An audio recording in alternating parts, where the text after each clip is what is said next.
Okay. Right, is this working? Oh, yeah. Echo. Testing? Okay. You can hear me as well. Let me see if I can sit with it. Yeah, okay. Great. Well, hi, everybody. Thanks for being here today. Happy International Women's Day, by the way, for all you fierce females out there. I'll just take 2 seconds to introduce Kiln. I think a lot of you are probably members, but we are a boutique, lifestyle-oriented co-working brand. We're really about not just being a desk, but creating real community and networking opportunities and opportunities for our member companies to grow and support them as they do that. We have different types of memberships, all the way from club, where you can kind of drop in and rock up with your backpack, all the way through to private offices. If anyone is here that hasn't had a chance to experience Kiln, feel free to go meet our people at the front desk, Gibson and his team, and they'd be happy to give you a tour. So I'm really excited today to have an opportunity to speak with Roy Banks. Thank you for being here, Roy. Thanks for having me. Roy is the CEO of Weave, right across the street here, one of our neighbor companies, right over there. And Weave is an all-in-one kind of communication, payments, analytics, engagement platform for communicating with your customers for small and medium businesses. Correct. Roy has been at Weave for about 1.5 years and led them through their IPO this past fall. Yep. So I'm sure that has brought some changes to your life. So look forward to hearing a little bit about that. Roy was a real pioneer in the payment space, so in the digital payment space. So if you ever make payments online for e-commerce, you can thank Roy. He had a lot to do with that. So he helped launch some of that when he was the CEO of Authorize.net early in his career. He most recently served as the CEO partner at Tritium. And prior to that, he was president of the LoadPay business unit and a board member for TruckStop, where he helped their payment initiative grow into the leading payment solution for that industry. He also served previously as the CEO at Network Merchants and Open Edge Payments.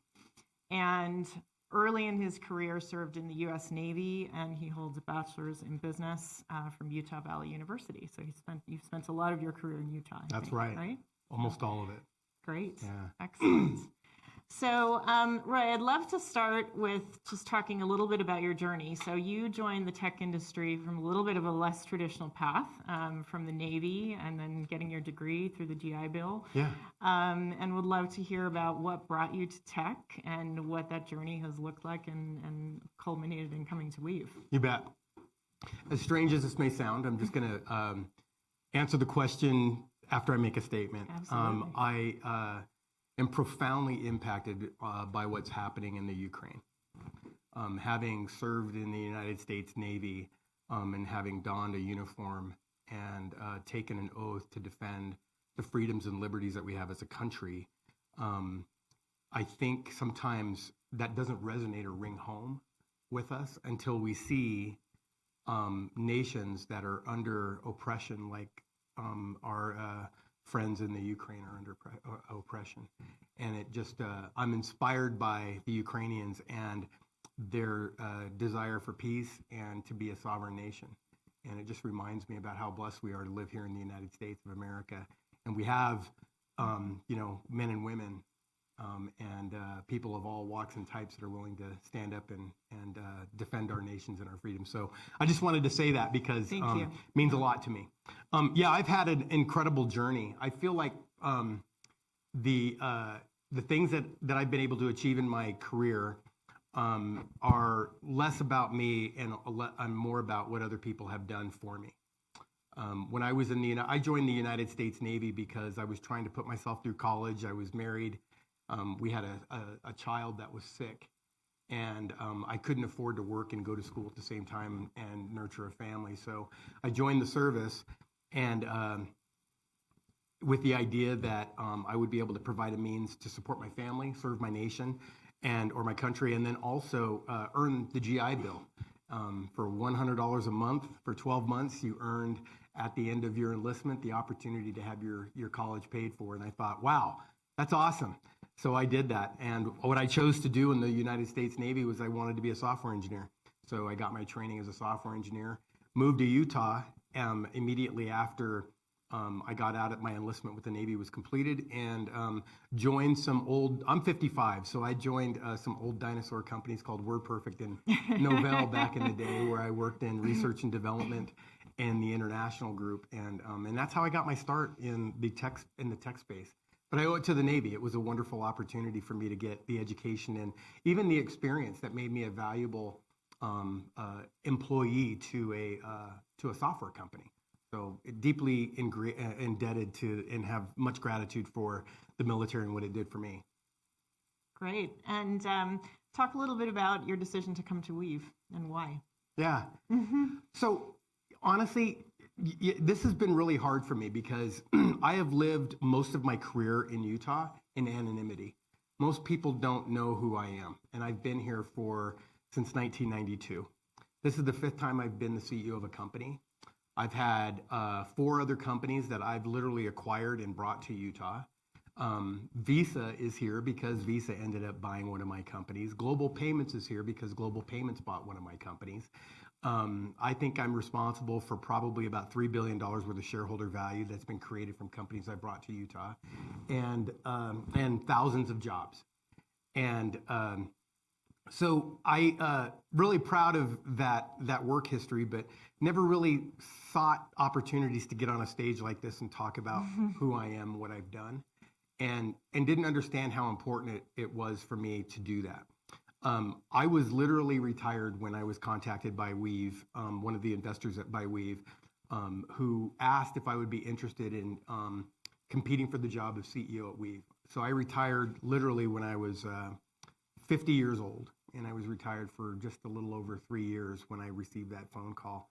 And here's what I failed at. I failed at a lot of things. The one thing I failed at was I thought you just made a lot of money and then you retired as soon as you got a lot of digits in your bank account, right?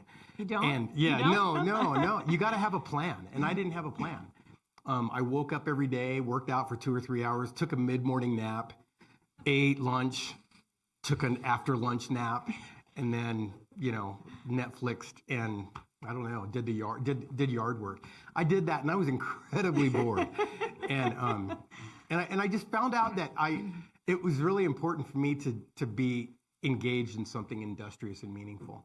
And with the opportunity to join Weave, I was intrigued by the opportunity to take the company public, which is something I've never done, and also to lead one of these tech unicorns here in Utah. And as you know, Weave has had a great reputation. We've had an incredible footprint and impact on the community, and so I just felt like this was my opportunity to really give back to the community and really do something that I haven't done and be challenged by something that was new to me. And the other thing, and part of the reason that we're here, is with the national discourse that we're seeing in our country, with movements like Black Lives Matter, we see the division in our politics, you see the effects of social media. I just became aware of the fact that I think I can be an agent of positivity and change and start right here in my own backyard. I thought, you know what? I'm an African American, and we're going to learn more about that in a minute. I'm the first African American that has led a unicorn startup or tech company in Utah, and I was going to take a company public.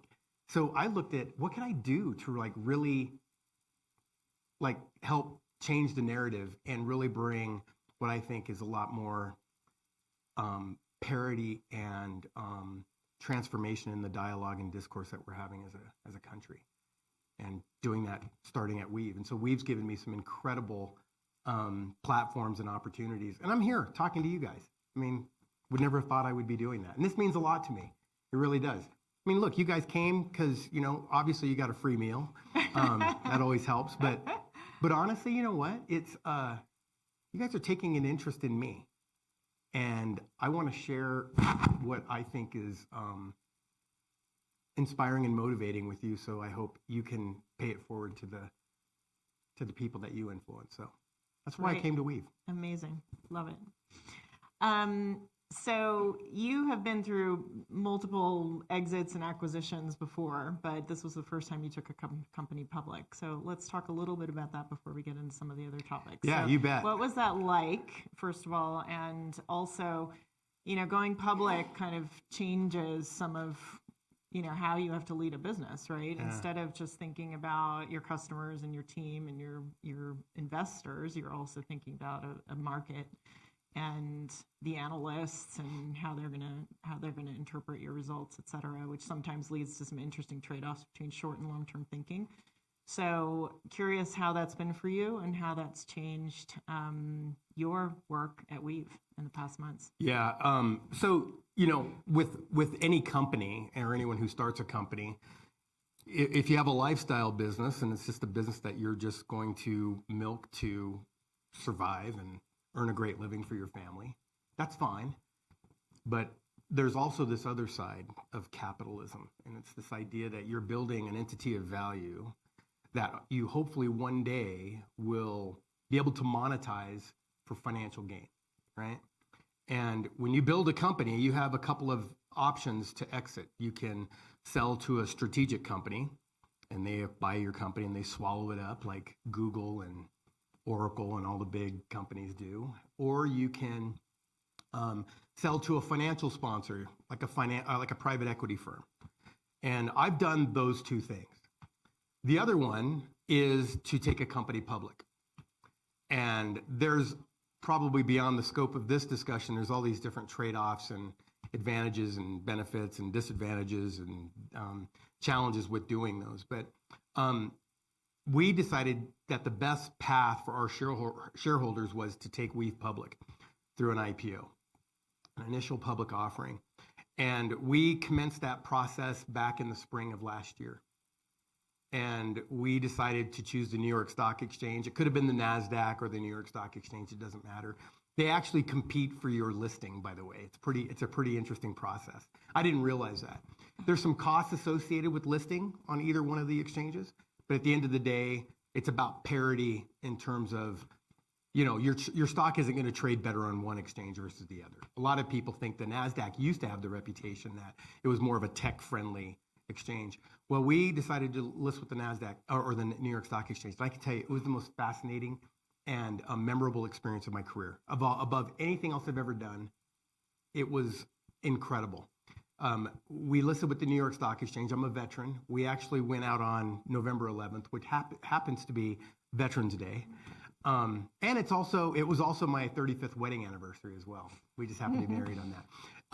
We went to the exchange, and the night before the exchange, they dropped in. I don't know if you've ever seen the New York Stock Exchange, but they draped this huge banner that said Weave on it. And it was nighttime. We took pictures out there, and that's how the pageantry associated with going public. And then you get to do all these interviews with Cheddar, Squawk Box. It's pretty cool. But anyway, the big thing is you go into the New York Stock Exchange, and if any of you have seen it on television, it's so much smaller than it looks. Oh my goodness! You look at this room. It might be a little bit bigger than this. It's a little bit bigger than this room, and so that was the first thing that I saw. I was like, wow, this thing looks bigger on TV than it does in real life. And then you stand on the balcony, and if you've ever seen, you ring the opening bell for the trading day, and it's a button that you push. They used to have a mallet that you ding, ding, ding the bell, but now you hold a button, and there's a lady behind. There was a woman who worked there that had her hand in the square of my back, and she was putting pressure on my back. And as long as there was pressure applied, I hold the button in, and then when the pressure's gone, you let off the button, right? And it was just really amazing because I am standing in the iconic assembly of capitalism in the world, the New York Stock Exchange. I'm thinking, oh my goodness. You guys don't know, I'm from Great Falls, Montana. My dad was in the Air Force and retired there. I never thought that someone who looked like me, someone who grew up like me, would end up in New York City on the New York Stock Exchange ringing the bell, yet alone as the first African American to take a company public out of out of Utah, and a veteran on my anniversary. Yeah, it's pretty cool. Yeah, so yeah, never thought, but it just shows that, our effort needs to be sometimes bigger than our ambitions, because man, we can do incredible things. We can do incredible things, and I don't know what my path was, other than hard work and just good decisions, but incredible opportunity. Now, real quick, running a company as a public company sucks. I'm going to tell you that right now. We're getting hammered. It's the old adage, all ships rise with the tide, well, they lower with the tide. I am so, it's frustrating because no matter how you perform as an individual company, you're still at the whims of what happens on a macroeconomic basis. If you look at the geopolitical tensions that we're dealing with in Ukraine, you look at inflation, you look at the crazy employment market that we have here, the big quit, the great resignation, all of that. It's difficult to compete in it, and the market can be very unforgiving. But at the end of the day, here's what you need to know about the stock market, and this is one of the most prevailing thoughts that I think all of you should remember. The stock market is irrational in the short term, but rational over the long term. It just is. And so if you get caught up in the short-term dynamics of the stock market, you better not go public, and you better not be an investor in the public marketplace, because it's brutal. But over the long term, it is one of the most financially sensible investment assets that you can invest in. So. And how has it changed how you have to manage the company? Well, everything that we do is, it's the difference between, think of it like a play, like a Broadway show, right? When there's a set change, they pull the drapes closed, right? And you do that behind the drapes. As a public market, there are no drapes. Everything you do is front and center. So if you make a change to management, you make a change like we did to our sales model, you provide a change to your forecast, that's all done in the public marketplace. So there's just a different level of accountability and reportability. And because of that, you have to be much more precise and much more transparent in how you operate as a company. Because the difference is, if you violate SEC rules, they put silver bracelets on your wrists and you go to jail. And not that people in private companies are nefarious or untrustworthy. You just have to learn how to operate in the open. And that can be very challenging for a lot of people who enjoy the confines of a private company. And so I would think that's the biggest difference for us is I have to give, like we just had an earnings call last week, I had to give our guidance for Q1. We're reporting later in the quarter than most companies. I had to speak to our performance in Q4, but I also had to give full year guidance for 2022. And my stock is already being measured by that yardstick in how we perform against it. And so it's a very environment, because if anything happens, I don't have an excuse. I have to just deal with it. So I think just dealing with the realities of the public market can sometimes be a very challenging thing. So it really requires that we're more precise in the way we invest, run our company, and quite frankly, how we report on what we're doing as a company. Okay, great. So you're a company that you talk a lot about putting people first.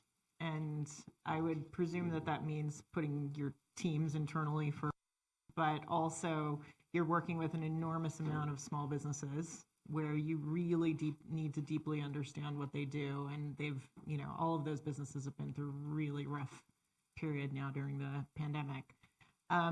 What types of things do you do internally to really ensure that your teams are close enough to the customer to understand what their needs are as they're evolving? I love that question, because it really we just had a company meeting where we kind of kicked off the year at Weave. And this is something I wish I would have learned earlier in my career. And I think this is a great lesson for all of you, because I know it is for me. And we have this phrase, it's called cloaking ourselves in the identity of our customers. Think about that. Cloaking ourselves in the identity of our customers.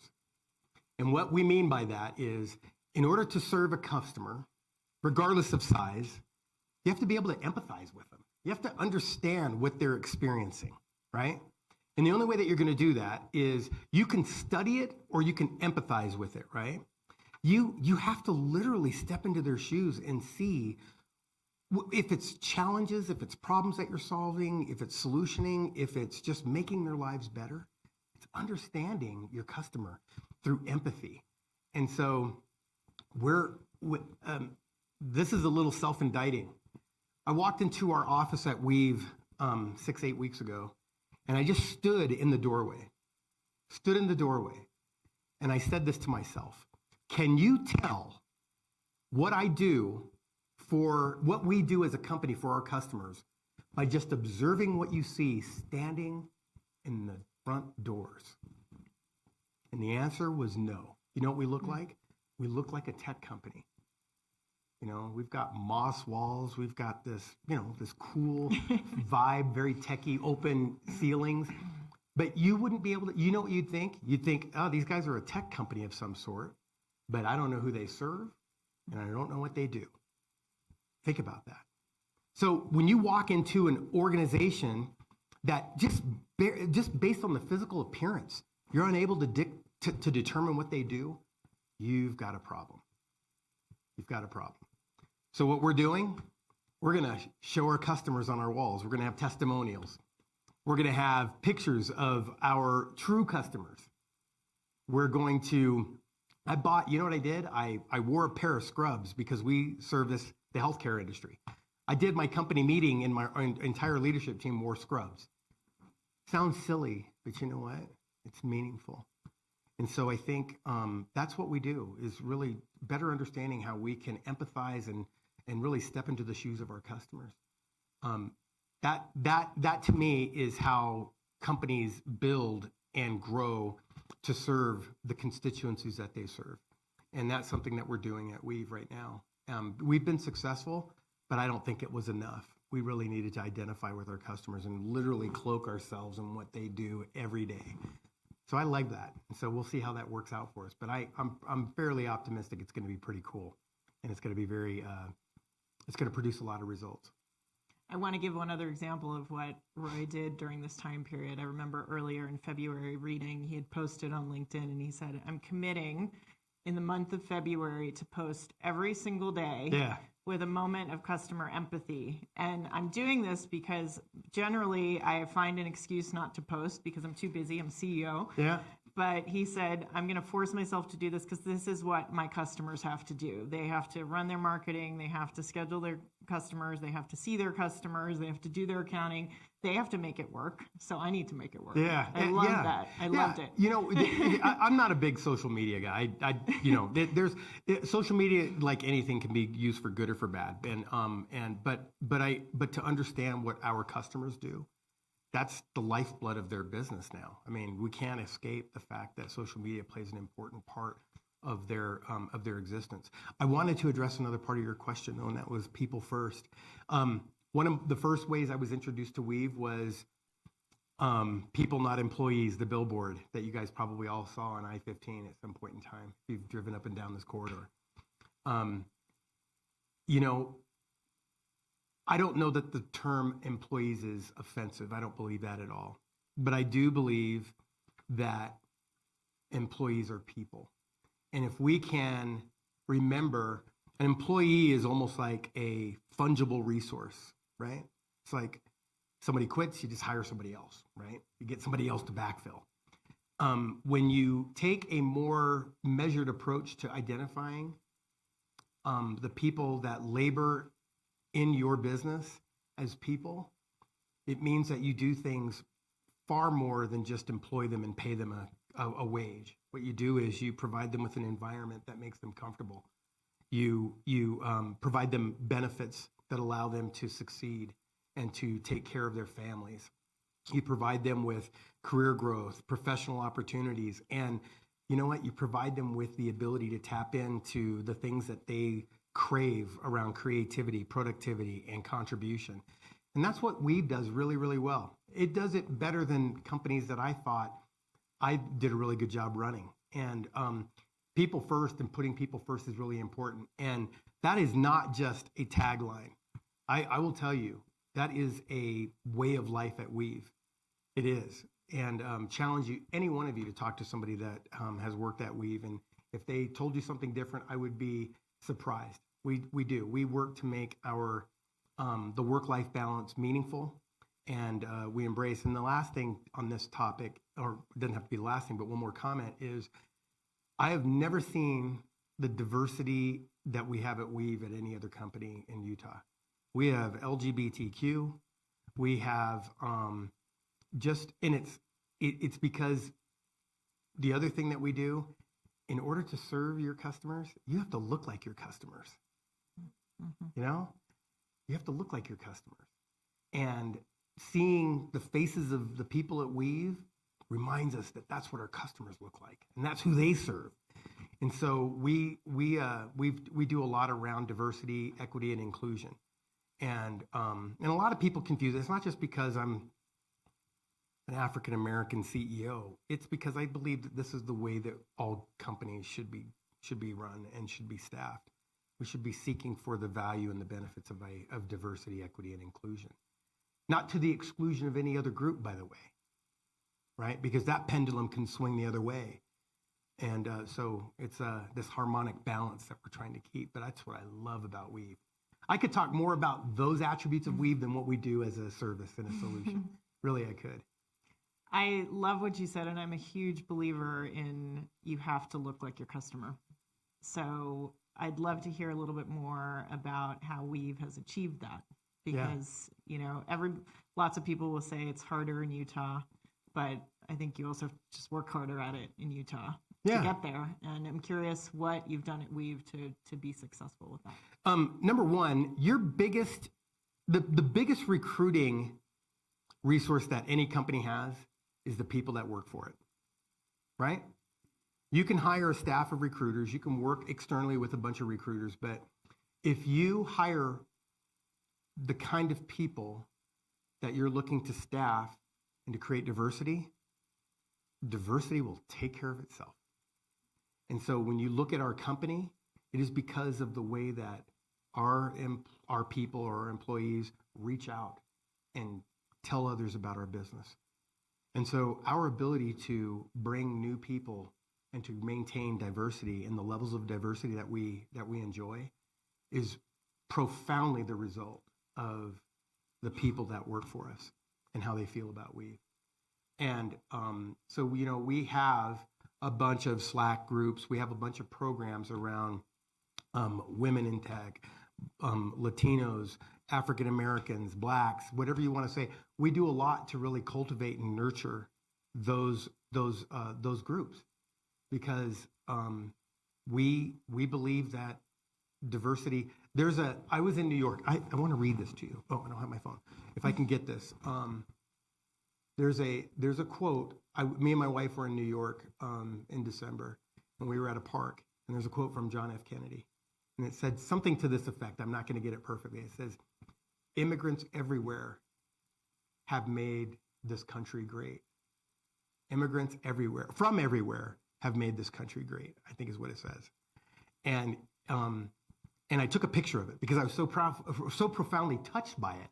Because if you think about it, it's this collection, it's this Ellis Island of diversity that has made our country so resilient, so great, so innovative, so advanced, so the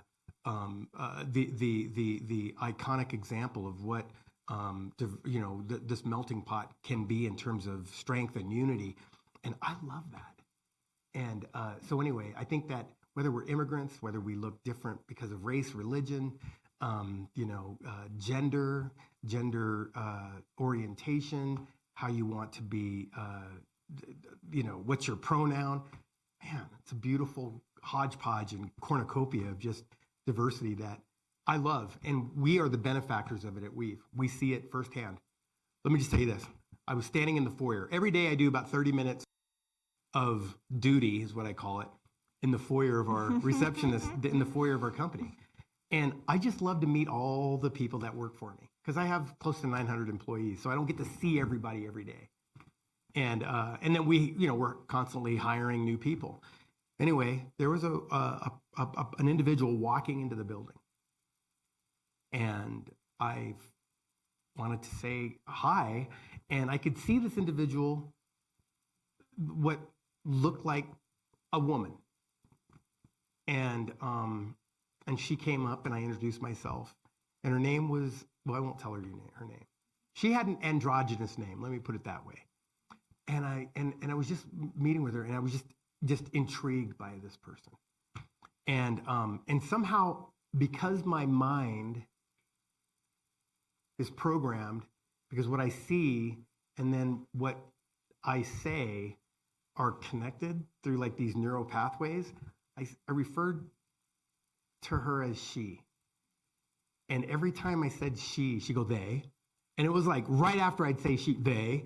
And what I was learning about the importance of caring and treating people the way they want to be treated, against my own biases or prejudgments.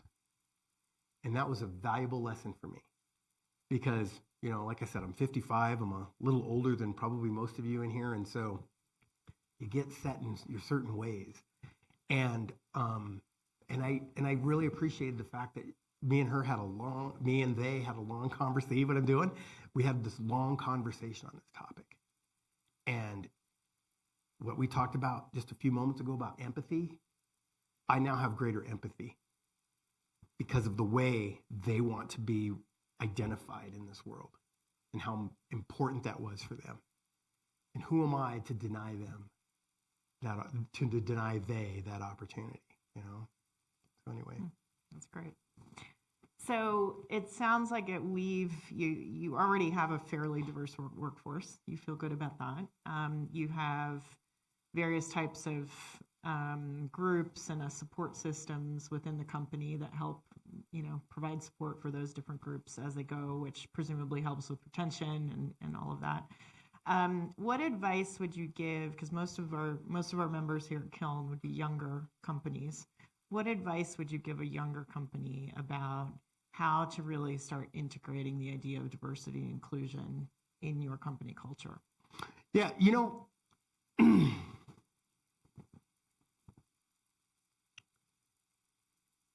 without sounding old,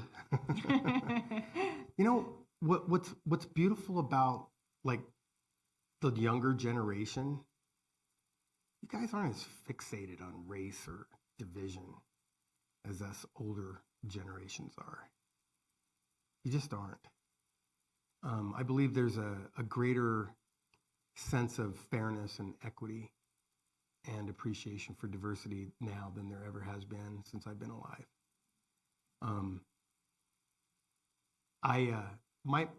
So I've lied to you. I'm not an African American. My mother is white as you are. My mother's German. My mother's from Cologne, Germany. My dad is from Texarkana, Texas. My dad joined the Air Force while he was drafted into the service and was stationed in Germany where he met my mother. So I always tell people I'm German chocolate. Right? But think about that for a moment. I grew up with a white mother. And I stand here before you today and I refer to myself as an African American. I never knew my mom was white or my dad was black until I had friends come home and tell me or ask me, "Hey, Roy, why is your mom white?" I never knew that my mom was white. Society told me. Think about that. Society told me that my mother wasn't just my mother, but she was my white mother and my dad was my black dad. And so when that started to happen, all of a sudden, I stopped bringing friends home. I wouldn't bring my black friends home because I was scared that they would not be my friend because I had a white mom. I lived in Jacksonville, Arkansas, back in like 1979 or 78, I can't remember, about that time. And I remember when I went to about a 90% black school. And I remember when certain classmates found out I had a white mom, they stopped talking to me. I told my mom, no, please don't go to PTA meetings. Let's keep this a secret. I was almost like ashamed of my mother. Think about that. That's the environment I grew up in. My dad and my mom got married in 1960. I want you guys to hear something. The miscegenation laws, in other words, the interracial marriage laws, it was illegal in I think many states to be interracially married until 1967. The Loving versus, what was it? Virginia, thank you. Loving versus Virginia.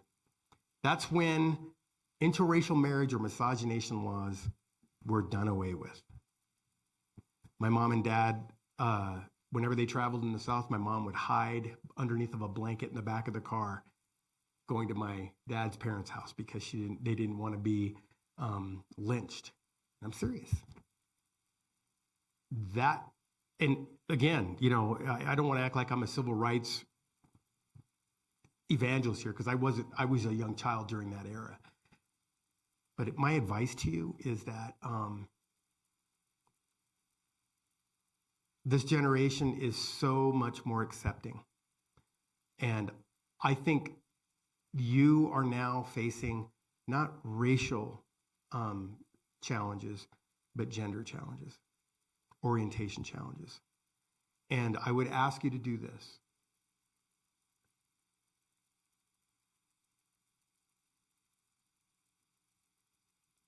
Be as open and accepting as you are of racial and religious differences, or be as open and accepting of gender orientation differences as you are to race and religious differences, because they're the same.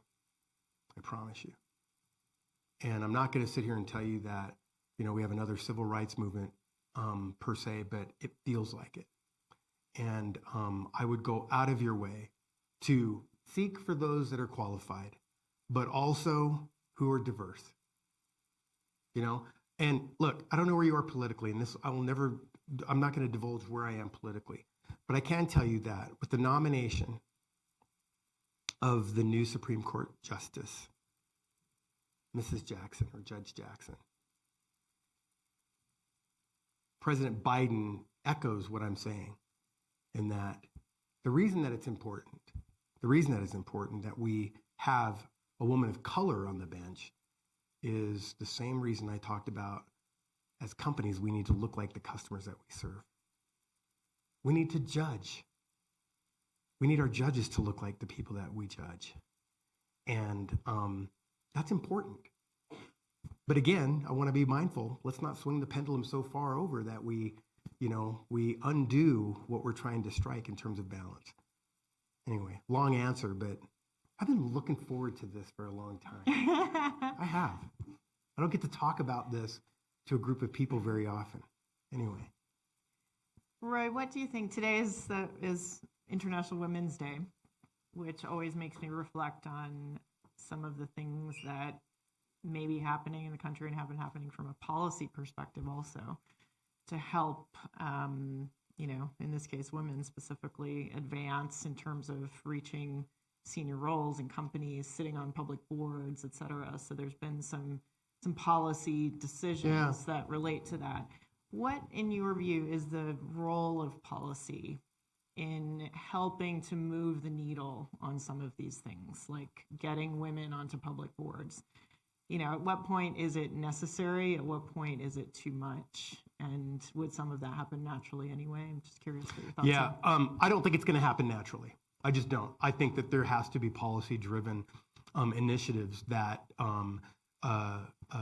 force that to happen. I'm very passionate about this, and I'm not just saying that to suck up to the women in this group or the audience, but I will tell you this. So I was in the United States Navy. I worked for female and male officers. I will tell you, hands down, female officers rock in the Navy. I'm going to tell you why. Mm-hmm. So I had the fortune of having a female officer who mentored me. And I asked her, I said, what's hard about being a female officer in the military? Her answer shocked me. She said this: She said, I have to work twice as hard as my male counterparts. Twice as hard for the same amount of pay and the same amount of respect. I am not taken seriously when I show up. I was like, wow. I have to know the rules and regulations of the Uniform Code of Military Justice far better than my male counterparts. That has never left me. And I, not to embarrass her, but Lindsay right here, one of the most dynamic, self-driven women entrepreneurs I've ever met. Seriously, you guys should get to know her. She is inspiring and, quite frankly, is somebody who is an inspiration to young women everywhere. And not only that, but she's overcome so much adversity and challenge in her life and still has been an amazing and outstanding doer and accomplisher that exceeds that of men and that are her contemporaries. Yeah. And we absolutely need to make like I said, a policy-driven effort to do this. I can tell you that on the New York Stock Exchange, on the NASDAQ, they are now requiring their boards to be constituted with females because they realize that it's important, not because of appearances, but because of the quality of contributions that they make to public governance for companies. And I have had the pleasure of working with some amazing and outstanding women, but there's not enough of them. And what we need to do a better job of is we need to, so it sounds like a departure, but I promise I'm bring this back. I was never told as a child that I could be a CEO. My whole thing was I was going to play college football and then I was going to try to get to the NFL, right? Or I was going to be an entertainer, right? Unfortunately, in the Black community, that's sometimes that's the aspirations that a lot of African-American kids have, right? I'm going to be a rap star, or I'm going to play ball. Nobody told me I could be a CEO. Nobody told me I could own my own business. Nobody told me that I could go to school and get an education. Frederick Douglass said that if you want to get truly emancipated, get an education. Education is the true emancipator for everyone, not just slaves, right? Never was I told. Well, we don't tell our young women the same thing.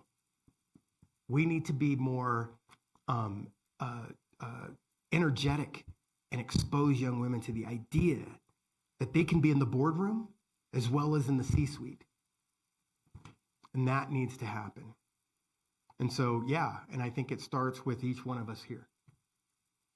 And so I'd love to see, and I'd love this day because it reminds me, and there are some wonderful people here. I don't know if you guys know Trina Limpert. Anybody know Trina Limpert? Trina is awesome. She's another woman that was a divorced mother of two, went and got her MBA from the University of Utah, is now one of the leaders in women's tech here in the Valley. Love Trina. Need more of that. Great. One more question, and then I want to open it up to everyone else's questions. But in Utah, Roy, I loved what you said at the beginning, and you said part of why you came to Weave was because you wanted to be an example. So what do we need to, as leaders here, what do we need to be thinking about to move the needle in Utah? Yeah, I moved here in 1992. Last fall, there was the Living Color Gala. Anybody attend that by chance? That's where you can start. Mm-hmm. There's the Living Color Gala. The Living Color Gala took place at the Grand America, and it was a celebration of women, minorities, and women and minorities that have accomplished great things in business in the Utah area. We were one of the sponsors there. And throughout the evening, there's awards given to recognize all of these incredible people that happen to be women, minorities, and immigrants. So a woman from Afghanistan, the Black clinicians who focus on mental health care, which is a huge stigma in the Black community. That's all they do. And so what was amazing was I have been in Utah since 1992, and I've never stood in a venue that was packed to the gills with that many people celebrating the successes of these people. And it became very clear to me that when there is deliberate effort made to populate your workforces with people of diversity, they can do amazing and wonderful things. And so we have the ability now, more than ever, to attract talent to Utah. I think in any given month, 1,200 to 1,600 new people are moving to Utah every month. It's why we can't find a house to buy, right? But it is incredible the amount of talent that we're importing here. We are responsible for importing that talent and attracting them and finding them because they're out there. They are out there.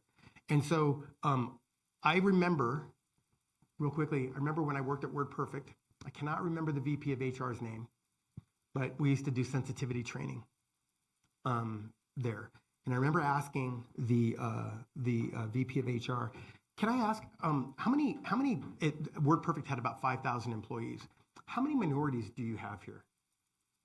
She told me there were about 3 to 4 out of 5,000 people. 3 to 4. Wow.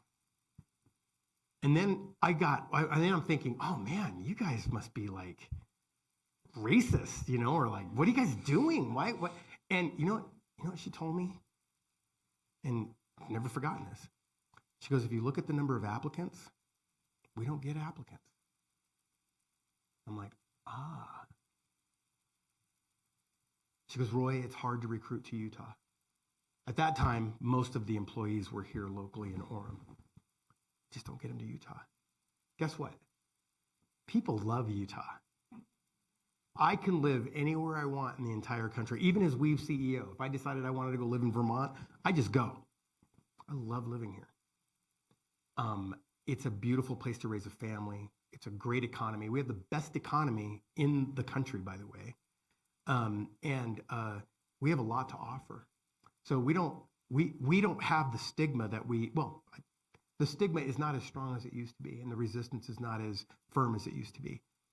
So it's just opening and expanding your minds and how you can play a role in that. And every one of us does. Every one of us has a role in that. Anyway, I think that's how you do it. And I think we're doing a great job of it, because if you look at it, I'm not the only African American in Highland anymore. I'm not. I'm in good company. Great. All right, I want to open it up to you guys to ask questions, so please fire away. It could be about anything. Any question. Yes. So, I have 2 jobs that you can get on for your time. Oh, good. One of the things that brought me to it when I moved back to Utah was I didn't see Glassdoor reviews and saying just word of mouth and things that work there. So, was that intimidating coming in as the new CEO, knowing that they have this super high reputation for saying culture and having to keep that going? Yeah. That's a really good question, because it really speaks to one of the challenges that you have for taking over a founder. How many of you are founders of your own company? Okay, let me tell you. One day, more than likely, you'll walk away from your company. Someone will either pay you for your interest in it, or you're just going to say, enough's enough, I want to go do something else. Somebody's going to take your place. And you will always and forever look like Santa Claus to your employees. You will. There is no way to follow Santa Claus. Imagine me coming in on the 26th of December and trying to do something else that tops what Santa Claus offers, right? It just doesn't happen. It's really hard. And then when you have to be the one to get the company to profitability, tighten up expenses, and then you're like, you're the one who has you have to be the fiscally responsible one. Yeah, it was really intimidating. And I can tell you honestly that I don't know that I've always succeeded, or and that maybe I have failed some people and some people have left because things have to change. As a public company, it's very different. But yeah, it is very difficult when you know that, you can't buy $130 pairs of Nike Reacts for every person that comes to the company. Because what you were doing with 150 or 200 people, you cannot possibly do with 900 and still maintain a responsible P&L. So it was very intimidating.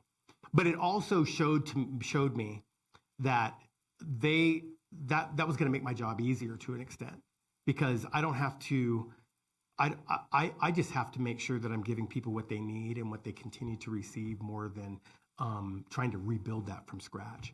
But yeah, come apply now. We need you. No. Okay, never mind. Okay, my fault. You stay right here. Stay right here. I thought you said I could use this as a recruiting tool. I also run HR. All right. That's why I signed a non-solicit before I came here. Yes, sir. Good.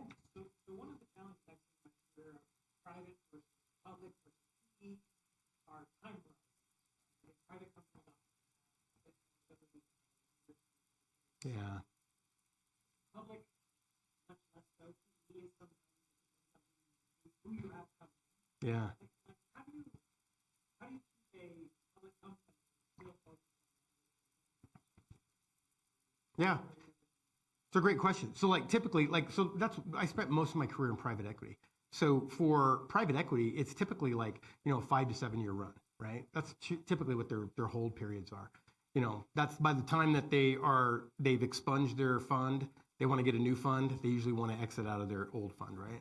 So that's why I love private equity, because every 3 to 4 years we were starting a sale process and then I exit, right? And unlike when you go public, I'm tied up, I'm locked up. I can't sell any of my stock. I've got quiet periods and I have to do a 10b5 registration to sell my stock, and I sell it at the lowest of the lows, and everybody on the street knows that, hey, Roy's getting ready to sell stock. Let's bang the stock down, right? So it's like you don't get the big exit or payday that you get in private equity. And then right, so I would tell you that in a public market, you're in 90-day targets. It's every 90 days. I have to get stuff done in 90 days, where in a private company environment, you could take 2 years. We're updating our sales model, and literally that process should take 6 to 9 months. I have to do that in 1 quarter, because the market's only giving me a quarter to really kind of make that transition. So yeah, and so you just have to line up with what your goal is. I would tell anyone with a company, they always say begin with the end in mind. I think you need to understand something. You need to know what your endpoint is and work to that endpoint. It's like navigation on a GPS. Just don't navigate and just drive all over the world, right? Have an endpoint and then build a plan that gets you to that point, because that endpoint becomes the beginning point for another journey, right? But if you don't have that, and keep in mind, I have prospected hundreds of business for acquisition. And I see the mistakes, and it's not because I'm smart. I'm not. I'm just Captain Obvious. I've just learned from what I see. And I can tell you that's what I love about coming here. I just walked the floor before we came here, and you get to see the incubation of all this incredible entrepreneurialism. It's the most fascinating energy. It's the most endearing energy. And this is where the future business leaders, the future companies that change the world, make this place a better place, just create some amazing technology. I'm a tech guy. I'm an engineer, so I'm fascinated by this. But I have to ask myself, if I walked the floor and I met with every one of these companies, what their endpoint is.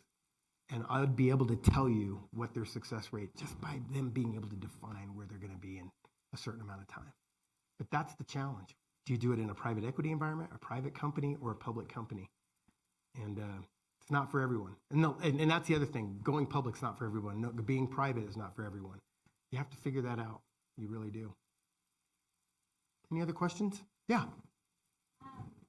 So working with environments, I feel like they get told a lot, like, oh, you know, she speaks up too much, she is challenging the company. Like, how have you seen women find success in like higher up roles through, I guess, like kind of like breaking that barrier and challenging without feeling like they're being too much? Because I feel like that's a lot of like I'll do that primarily men.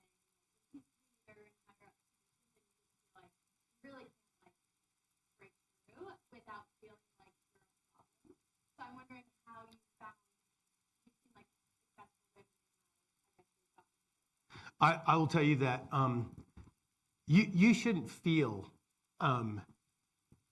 It's an interesting question because it just came up with some women that I work with. It really did. I have seen men be very dismissive and very almost denigrating towards women that speak up. I'll tell you from my experience, it's the more assertive ones are the ones who are successful. You got to be women have to be thick-skinned to compete in a male-dominated world. Yeah. And I don't know what it is, and I don't want to make all these generalities, but I'm just telling you based on observation.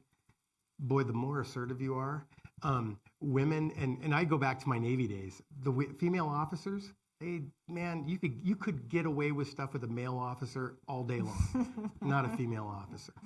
Couldn't. Yeah, I just think, you know what? You got to be able to take it. But I would not acquiesce to a male. I would never acquiesce to a male. Never. And if they take that perspective with you, you know what? That's going to be their problem more than your problem. I can tell you right now, it won't stop you from rising. It won't. But there is a little bit of I think, an inhibition because there's this concern that you're going to be typecast. You're going to be viewed as this, prima donna. Oh, I think those days are over. I love the assertive female. I love the idea that a woman can hold her own against a man. And so I'll tell you, I think that's probably more myth than fact for me. So just give it to us. Just give it to us. Somebody else had a question over here? Zach, you had a question? Yeah, I was curious what lessons you learned in the military. Yeah. Biggest thing is accountability. Accountability. That word seems so elusive and it seems so trite, but accountability. When you're on a ship, like I remember an aircraft carrier, depending on the class of carrier, you've got anywhere between 3,500 and 5,000 sailors. If you look at what a pilot is responsible for when they fly an F-18, you're talking about a multi-billion-dollar aircraft. The decisions that you make in the military involve lives and expensive equipment. Lives are more important. But accountability is probably the biggest thing. The other thing is process and order. The idea that you have repeatable processes that have an exact order that are very well defined. In the Navy in particular, I couldn't speak for any other one, they have what they call PQS charts. I don't even remember what it stands for. But you go into a compartment and your job is literally posted on a clipboard, probably something different now. It shows you, I was, in the Navy when they had wooden decks on ships. But and it basically shows you everything you needed to do to fulfill your job at that location. Because if a sailor died, another one had to step in and take over. And it's that idea of redundancy, the idea that you can still propel a ship forward, you can still carry out the mission by just following order and process. And I have taken that into my civilian life, and it's a competitive advantage. Any veterans in here? I just made everybody feel bad. What percent what percent of our nation has served in the military or actively served in the military? What do you think? 3?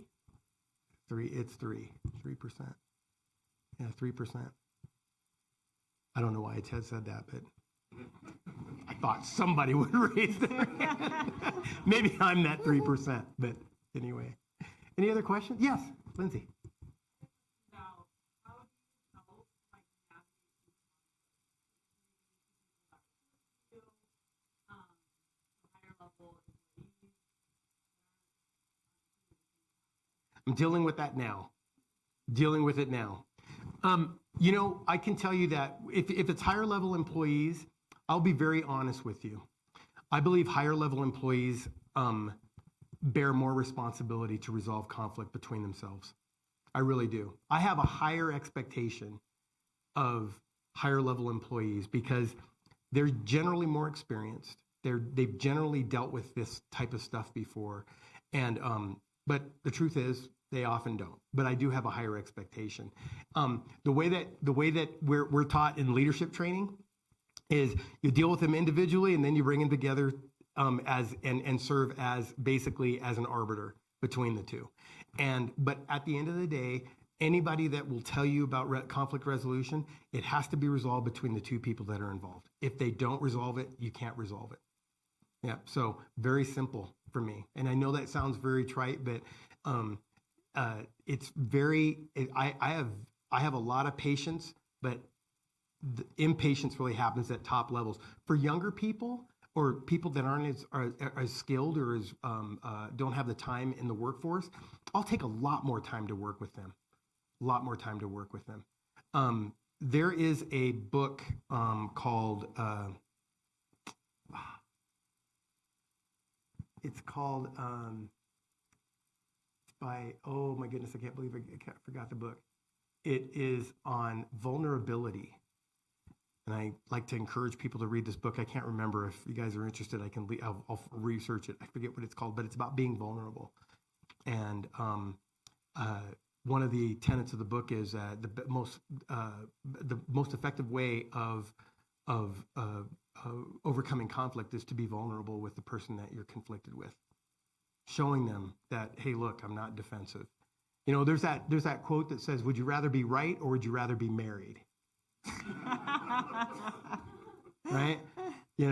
When does principle give way to reason? Right? And so there's all these different ancillary things that go into conflict resolution, and it's a really complicated study. But I don't know if that helps, but it's an interesting question, and I think it's almost like on a case-by-case business perspective. Yes?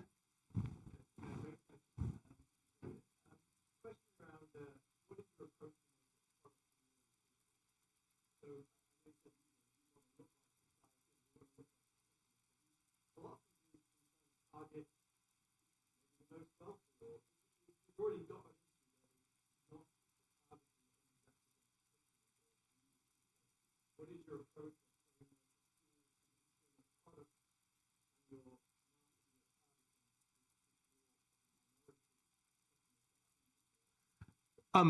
So that's a great question because we deal with the challenges of demography all the time, right? And it's important that not only do we have perfect product market fit, but we have demographic market fit, which a lot of people don't understand. It's a really powerful question. It really is. And so when you look at demographic market fit, what we're doing is we believe that in the markets that we serve, that there is an absolute inclusion of we service healthcare professionals that are trained, certified, educated, and continue to receive professional education, right? And so if you look at our marketing literature, the demographic profiles that we alternate, we have women, we have minorities, and we have whites. We have people from different countries in our marketing literature. And so the presentation of how we suggest or imply the demographic market fit is an important part of how we make sure that we cater to all segments of that population. And because the pricing of our product is not based on demographic, it isn't. It's the way that we advertise and the way that we go to market with it from a messaging perspective. And that's an important, so I think everybody in here probably knew the phrase product market fit, but I would venture to say that demographic market fit is probably a new term, one that needs to be really highlighted and promoted more as a go-to-market strategy. It really does. If you look at it, we're subject to it all the time. You watch an NBA basketball game on television. You're going to see McDonald's commercials that feature African Americans. You just are. That's a demographic and a psychographic intent by the ad agencies because they know their audience. They know who they're selling to, right? And so just by virtue of that, that is something that we all need to really do more to understand. And so I really like the question because we're really focused on that demographic market fit. Great question. Where are you from, sir? London, okay. I have bought a company in Bristol. And so I'd land in Heathrow and then drive across the island to Bristol. Love it. Okay, we'll take a couple more quick questions and then we probably need to wind down. Over here? Over there? Yeah, so thinking back, when you were learning to be a CEO and well, what's some advice that you gave yourself out of before? And how can someone who's trying to be a CEO and get this sort of situation, where do they find coaches? How can they get some? Oh, great question. If I could go back and talk, remember in Shawshank Redemption when Morgan Freeman, I don't remember Red was up for parole, and he says, if I could just talk to that stupid kid when I was, oh, I was stupid. I would tell you that if I could go back, the biggest thing I would tell myself is to this is going to sound maybe almost academic, to understand financial statements. I will tell you that right now. I'm not an accountant. I'm not a finance person, but I believe I'm a financial engineer. I want you guys to think about this. We have chemical engineers, robotic engineers, we have software engineers, we've got mechanical engineers, we've got all these engineers. The one engineer that we don't have is a financial engineer. Because your job as a CEO is you are a financial engineer. You are trying to engineer value in a company. And that's why I've been successful in my career, because I finally learned what financial engineering is about. I never knew that a non-profitable company could be more valuable than a profitable company. That doesn't make sense, does it? Right? Does anybody know how much money Uber loses a year? A lot. A lot. And look how valuable it is, right? So I would tell you, understand financial statements, P&L, cash flow, balance sheet, and understand how transactions flow through geographically through those elements. Understand EBITDA, understand leverage, understand all that. Understand what a good gross margin is. Understand how it compares to the sectors of the industry that you participate in and your contemporaries. Your question about what was your other question about CEO? Well, it's about because my partner yeah. He could benefit from someone like you. Yeah. So where does someone like that go? Okay, so oh, you know what? And this sounds like something anybody up here would say. Reach out to me, because I'll tell you the answer to your question is this. The only way this changes is if people like me make themselves available. And here's the shame of my career. The shame of my career. I was so focused on capitalism. I was so focused on my own rise that I didn't give enough attention to the people that I could bring along with me. And that's for all of you who are entrepreneurs, that's going to be the struggle that you have. You don't understand that the work you're doing now is so inspiring, so motivating. But what you have and what you've already done is so valuable as mentors to mentees, to people who want to be you. And that is why I came out of retirement. It's exactly why I came out of retirement. It's exactly why I came here today.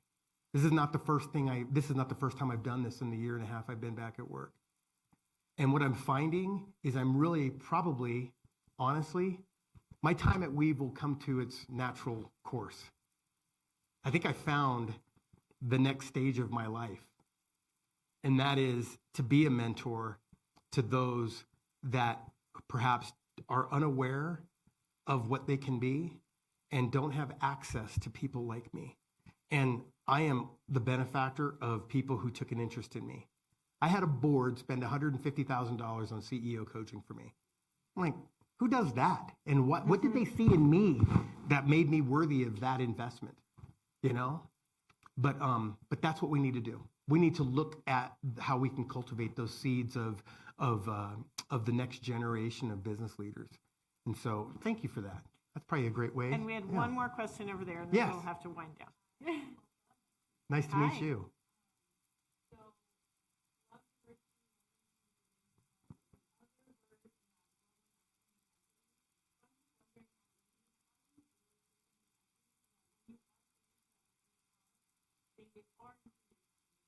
Yeah. So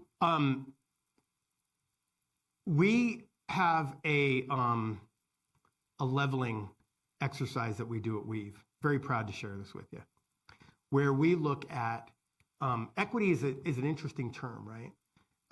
But let's talk about the gender pay gap as an example, right? We know that the gender pay gap is real. Okay? If you guys are thinking it's not real, I'm going to share with you that it is real. Women and minorities make far less than their male counterparts. Just is. It's the truth, right? And it's systemic. It's systemic. And but through deliberate and judicious effort, we're able to address that. And the way that we address that is we have a leveling analysis where we look at, do we have a problem in our company with a couple of things? Where do we have leaders at the senior levels that are represented as minorities, females, and other, right? Are we deficient there? What is the gender pay gap? And what are we doing to fix the deficiencies that exist, even at Weave? Okay? So unless you recognize and make an effort, I have a chief people officer, Angela Balfour, who is amazing. She came from Facebook and Instagram and is wonderful at helping us do this. Now, the sad truth is that in order to cure that deficiency, it's going to take time. You have to work it through the financial system, right? The other thing that we do is when you think about equity and just in the equity asset of ownership in our business, we are very good about sharing in the ownership of our business by giving options or RSUs to new employees. And again, being mindful of the deficiencies in that I just mentioned, we also make sure that we balance those to make sure that they're appropriate as well. So that's another thing that really, when I look at our payroll and I see those disparities, they jump out off of the page, and they need to be addressed. So I would and I'll finish this. I'll finish with this.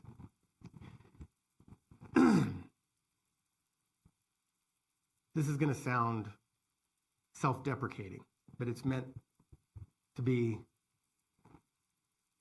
otherwise. My mother was German. My mother taught herself English. And when she came to the States, my mom's parents are Holocaust survivors. And when she came to the States, she became aware of the realism of racism. And what she heard and what she saw in our society was she saw the way that people talked. And my mother said, Roy, we'll never be able to send you to college, but the one thing you can do is learn how to speak. Do not let people know who you are by the way you speak, okay? And so I used to read the dictionary every night. I used to have to read the dictionary, and I used to have to read I had to memorize at least 2 to 3 connotations of a term in the dictionary every night. And then I'd have to go repeat it to my mother. The idea is I had to understand the derivation of the term. Was it Latin-based? I had to understand its pronunciation. I had to understand all the different connotations and definitions of the term. And the idea is that I didn't want, if I was on the phone with someone, they could not determine my race. So it's probably why I sound like Urkel when I talk. Okay? It's because no, seriously. But here's the thing. I want to challenge all of you. You know what? Don't do a video interview. Don't do a video interview. Don't put your face on a resume. Here's a clue for Utahns.